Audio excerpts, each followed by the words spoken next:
O subrayu no janaya no sawino mano hachalo tong tatay nang no ani wanso mano shaway mano anisham telengamano nungle naichomo anila mano nang kahangkino shaway mano o kaito o subra ani nang mabebo nung siya'y mano o bugra o ziso ani pa'y siya'y nung siya'y mano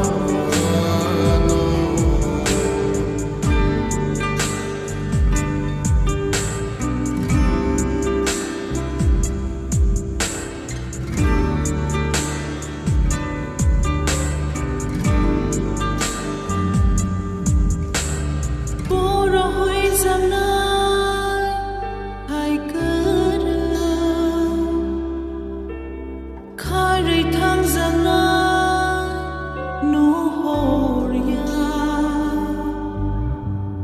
Bora hui zamnai hai kara Kari thang zamnai nu horia Nang nin fola bai khe Shapung ho pung nai laya Ano nai chomo Alisa kabir kiti Klayani tomo Ningle nai chomo O kaito O subra Ani nang mabebo Nung siya'y mano O bugra O ziso ani pa'y siya'y nung siya'y mano